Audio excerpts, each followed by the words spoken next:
कहीं ऐसा तो नहीं कि रॉ और आईएसआई आपस में नहीं, दोस्ती हो गई है, ठीक है, कुछ ना कुछ दाल में काला है, पूरी दाल भी काली हो सकती है। मतलब एक बार फिर पाकिस्तान में बात की गई कि जी अननोन गनमैन ने जो है वो एक बार फिर कोई कार्रवाई की है और एक आदमी और मारा गया है, लेकिन ये कुछ ज्यादा हो गया। मेरे ख्याल है कि हर कुछ दिन के बाद जो है 10-12 दिन के बाद एक ना एक जो है वो अननोन गनमैन निकल के और इस तरह के जो अनमोल रतन है उनको उड़ाता चला जा रहा है। और मेरे एक बड़े अच्छे दोस्त हैं भारत में, उनसे बात हुई तो वो कहने लगे यार थोड़ा बोरिंग नहीं हो गया है, मतलब तुम लोग हर दूसरे दिन उड़ा देते हो।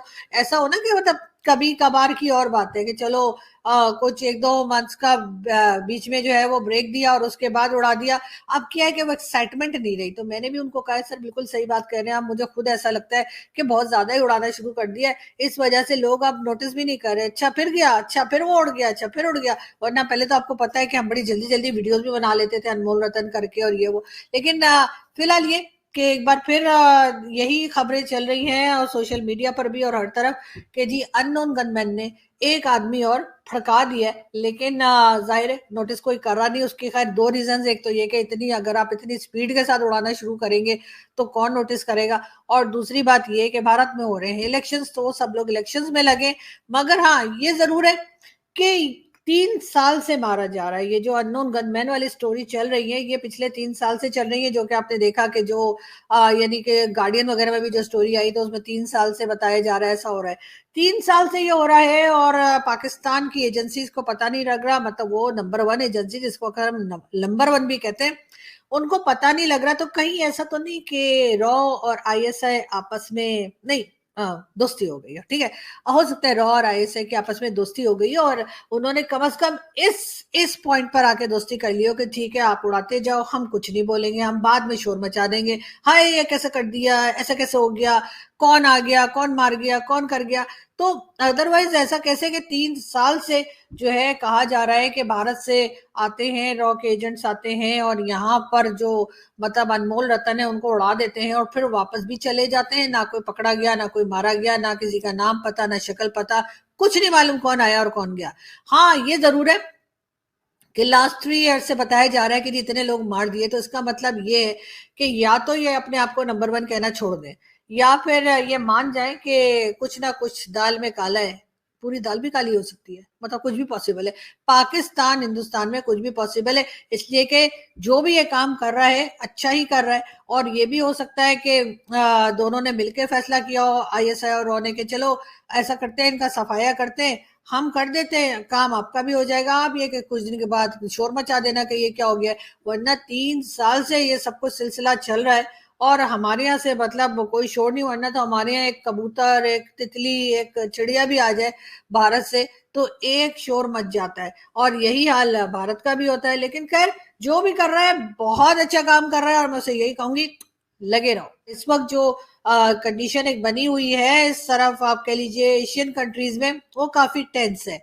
लोग यही सोच रहे हैं कि ईरान के अटैक के बाद इजराइल जो है वो क्या बात करेगा या वो क्या अपना रिएक्शन देगा। उसकी वजह से यहाँ पर एशिया में भी इस वक्त काफी कंट्रीज जो है वो परेशान है और साथ साथ गल्फ कंट्रीज में भी लोग बहुत परेशान है। उनको यही फिक्र हो रही है कि अगर ईरान जो है उसके ऊपर से सैंक्शन हट गई तो यकीनन गल्फ कंट्रीज की अहमियत इंपॉर्टेंस जो है वो कम हो जाएगी, तेल लोग लेने लग जाएंगे ईरान से और इस तरह से गल्फ कंट्रीज का जो एक बिजनेस चला करता है ऑयल का उसमें यकीनन कमी आएगी और जिसकी वजह से गल्फ कंट्रीज भी यकीनन मॉनिटर कर रही होंगी सिचुएशन को कि आगे किस तरह से बात चलती है दोनों कंट्रीज के बीच में, चाहे वो इजराइल हो या ईरान, किस तरह से आगे बढ़ते हैं। अमेरिका का रोल इसमें बहुत इंपॉर्टेंट है, यूरोपियन कंट्रीज का रोल बहुत इंपॉर्टेंट है जो कि यकीनन ये हमें बताएगा कि वो ईरान का साथ दे रहे हैं या नहीं दे रहे। इजराइल का दे रहे हैं ये तो सभी को पता है कि अमेरिका हो चाहे भारत हो या चाहे यूरोपियन कंट्रीज हो वो सबकी सब इजराइल का साथ तो जरूर दे रही है। लेकिन क्या वो ईरान को समझाएंगे, ईरान का साथ देंगे या ईरान को इस मुश्किल में से निकालेंगे और ईरान की वजह से कई दूसरी कंट्रीज जो इस वक्त प्रॉब्लम महसूस कर रही हैं सॉरी, क्या उनको संभाला जाएगा या नहीं।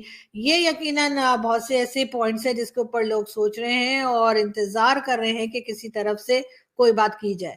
ईरान ने इस अटैक के बारे में अमेरिका को इन्फॉर्म कर दिया था और ये भी कहा था कि ये ज्यादा नहीं होंगे हमले, ये कुछ ही हमले होंगे और उसके बाद सिर्फ अपने डिफेंस के लिए सब कुछ किया जा रहा है। लेकिन बहरहाल अगर यही कुछ करना था और आगे अटैक करने ही नहीं थे तो ये छेड़ने की जरूरत क्या थी इसराइल को।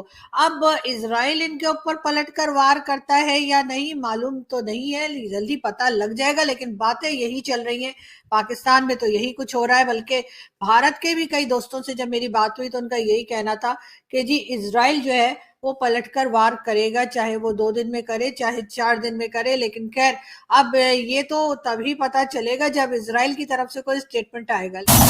हेलो नमस्कार एंड जय हिंद दोस्तों, स्वागत है आपका मिस्टर भारत में। पाकिस्तान के लाहौर जेल में कैद भारतीय नागरिक सरबजीत सिंह को मारने वाला आतंकी अमीर सरफराज को अज्ञात हमलावरों ने हुर्रों के पास भेज दिया है। ये हमलावर बाइक पर सवार थे। अमीर सरफराज ने ही 2013 में पाकिस्तान की एक जेल में बंद भारतीय नागरिक सरबजीत सिंह को पाकिस्तान की खुफिया एजेंसी ISI के इशारे पर गोली मारी थी। अमीर सरफराज और उसके साथियों के खिलाफ सरबजीत सिंह पर हमला करने को लेकर केस भी चला था, लेकिन पाकिस्तान में ऐसे लोगों को हीरो माना जाता है, इसलिए सबूतों की कमी का बहाना देकर आतंकी सरफराज और उसके साथियों को छोड़ दिया गया था। लेकिन अब अमीर सरफराज को उसके गुनाहों की सजा मिल चुकी है। अमीर सरफराज हाफिज सईद का भी करीबी था। पिछले 3 सालों से भारत के कई दुश्मनों को एक एक करके पाकिस्तान में मारा जा रहा है। अज्ञात हमलावरों ने अब तक कई आतंकवादियों को ढेर कर दिया है। द गार्डियंस के रिपोर्ट्स के मुताबिक 2019 में हुए पुलवामा हमले के बाद से ही भारतीय खुफिया एजेंसी रॉ ने 20 से ज्यादा आतंकवादियों को मारा है। नई दिल्ली में उन लोगों को मारने की नीति बनाई गई है जो भारत के दुश्मन है, लेकिन भारत सरकार ने इन रिपोर्ट्स को खारिज कर दिया है। इस वीडियो में अर्जू काजमी जी का कहना है कि ये काम भारतीय खुफिया एजेंसी रॉ और पाकिस्तान की खुफिया एजेंसी ISI दोनों मिलकर आतंकवादियों को ढेर करने का काम कर रही है और गुप्त तरीके से इस मिशन को अंजाम दे रही है। अर्जू काजमी के मुताबिक पाकिस्तान में बीते 3 सालों में अज्ञात हमलावरों ने कई आतंकवादियों को जहन्नुम भेजा है और इस बारे में ISI को कुछ भी खबर ना हो ऐसा तो मुमकिन नहीं है, क्योंकि ये सारे आतंकी पाकिस्तान ने ही पाले हैं और ISI के इशारे पर ही इन आतंकवादियों ने कई हमले किए हैं। इसलिए इन पर ISI की नजर ना हो ऐसा तो हो नहीं सकता। और ऐसे हमलों की संख्या अगर केवल 1 या 2 ही होती और ISI को इस बारे में कुछ भी जानकारी नहीं होती तो समझ में भी आता है, लेकिन पिछले 3 सालों से ऐसी घटनाएं पाकिस्तान में होती आ रही है, इसलिए हो सकता है कि ISI भी इसमें शामिल हो। क्या आपको भी अर्जू काजमी जैसे ही लगता है कि रॉ और ISI मिलकर अज्ञात हमलावरों के जरिए इन आतंकवादियों को खत्म कर रही है? अपनी राय नीचे कमेंट बॉक्स में बताइए और ऐसे ही वीडियोस के लिए मिस्टर भारत को अभी सब्सक्राइब करें। मैं मिलता हूं आपसे अगले वीडियो में, तब तक के लिए जय हिंद जय भारत।